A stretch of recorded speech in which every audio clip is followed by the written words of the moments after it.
Electric hammer drill ಯಂತ್ರವನ್ನು ಬಳಸುವ ಕುರಿತು ಈ ಹಂತದ ಮಾರ್ಗದರ್ಶಿಗೆ ಸುಸ್ವಾಗತ. ಎಲೆಕ್ಟ್ರಿಕ್ ಹ್ಯಾಮರ್ ಡ್ರಿಲ್ ಅನ್ನು ಬಳಸುವ ಪ್ರಯೋಜನಗಳು.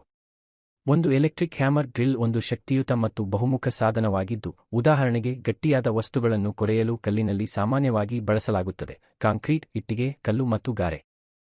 ಉಪಕರಣದ ಘಟಕಗಳು. ಡೆಪ್ತ್ ಗೇಜ್, ಎಷ್ಟು ಆಳವಾಗಿ ಡ್ರಿಲ್ ಮಾಡಬೇಕೆಂದು ಹೊಂದಿಸುತ್ತದೆ. ಫಾರ್ವರ್ಡ್ ಮತ್ತು ರಿವರ್ಸ್ ಸ್ವಿಚ್ಡ್. ಡ್ರಿಲ್ ಬಿಟ್ ದಿಕ್ಕನ್ನು ಬದಲಾಯಿಸುತ್ತದೆ. ಡ್ರಿಲ್ ಚೆಕ್, ಡ್ರಿಲ್ ಬಿಟ್ ಅನ್ನು ಹಿಡಿದುಕೊಳ್ಳುತ್ತದೆ. Depth gauge lock, depth gauge ಅನ್ನು ಸ್ಥಳದಲ್ಲಿ ಇರಿಸುತ್ತದೆ.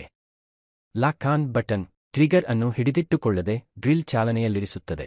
ಆನ್ ಆಫ್ ಸ್ವಿಚ್, ಡ್ರಿಲ್ ಅನ್ನು ಆನ್ ಮತ್ತು ಆಫ್ ಮಾಡುತ್ತದೆ. 360 ಡಿಗ್ರಿ ತಿರುಗುವ ಸೈಡ್ ಹ್ಯಾಂಡಲ್, ಉತ್ತಮವಾಗಿ ತಿರುಗುತ್ತದೆ. ಕಂಟ್ರೋಲ್.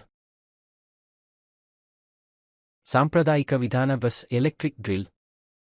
ಹಸ್ತಚಾಲಿತ ಸುತ್ತಿಗೆ ಮತ್ತು ಉಳಿ ನಿಧಾನ, ದಣಿದ ಮತ್ತು ಕಡಿಮೆ ನಿಖರವಾದ ಗಾಯದ ಅಪಾಯದೊಂದಿಗೆ. ಎಲೆಕ್ಟ್ರಿಕ್ ಹ್ಯಾಮರ್ ಡ್ರಿಲ್ ವೇಗವಾದ, ನಿಖರ ಮತ್ತು ಕಡಿಮೆ ಶ್ರಮದೊಂದಿಗೆ ವಿವಿಧ ವಸ್ತುಗಳನ್ನು ಸುರಕ್ಷಿತವಾಗಿ ನಿರ್ವಹಿಸಲು ಸುಲಭವಾಗಿದೆ. ಅನುಸರಿಸಬೇಕಾದ ಮುನ್ನೆಚ್ಚರಿಕೆಗಳು. ನಿಮ್ಮ ಕಣ್ಣುಗಳನ್ನು ರಕ್ಷಿಸಲು ಸುರಕ್ಷತಾ ಕನ್ನಡಕಗಳು. ನಿಮ್ಮ ಕಿವಿಗಳನ್ನು ಜೋರಾಗಿ ಶಬ್ದದಿಂದ ರಕ್ಷಿಸಲು ಕಿವಿ ರಕ್ಷಣೆ. ಧೂಳು ಮಾಸ್ಕ್, ನಿಮ್ಮ ಶ್ವಾಸಕೋಶದ ಧೂಳಿನಿಂದ ಹೊರಗುಳಿಯುವಂತೆ ಇರಿಸಿಕೊಳ್ಳಿ. ನಿಮ್ಮ ಕೈಗಳನ್ನು ರಕ್ಷಿಸಲು ಕೈಗವಸುಗಳು.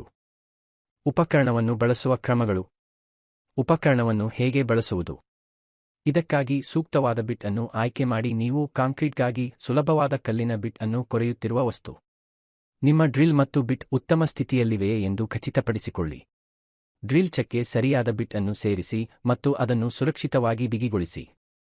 ಅಗತ್ಯವಿರುವಂತೆ ವೇಗದ ಸೆಟ್ಟಿಂಗ್ಗಳನ್ನು ಹೊಂದಿಸುವ ಮೊದಲು ಕಾಂಕ್ರೀಟ್ಗಾಗಿ ಸುತ್ತಿಗೆ ಮೋಡ್ ಅನ್ನು ಬಳಸಬೇಡಿ. ಪೆನ್ಸಿಲ್ ಮತ್ತು ಮಾರ್ಕರ್ನೊಂದಿಗೆ ಡ್ರಿಲ್ಲಿಂಗ್ ಪಾಯಿಂಟ್ ಅನ್ನು ಸೂಚಿಸಿ. ಸುರಕ್ಷತಾ ಗೇರ್ ಧರಿಸಿ. ಡ್ರಿಲ್ ಅನ್ನು ದೃಢವಾಗಿ ಹಿಡಿದುಕೊಳ್ಳಿ ಮತ್ತು ಡ್ರಿಲ್ಲಿಂಗ್ ಮಾಡುವಾಗ ಸ್ಥಿರವಾದ ಒತ್ತಡವನ್ನು ಅನ್ವಯಿಸಿ. ಡ್ರಿಲ್ ಅನ್ನು ನಿಲ್ಲಿಸಿ ಮತ್ತು ಅದನ್ನು ಎಚ್ಚರಿಕೆಯಿಂದ ತೆಗೆದುಹಾಕಿ. ಮೇಂಟೆನೆನ್ಸ್ ಸಲಹೆಗಳು.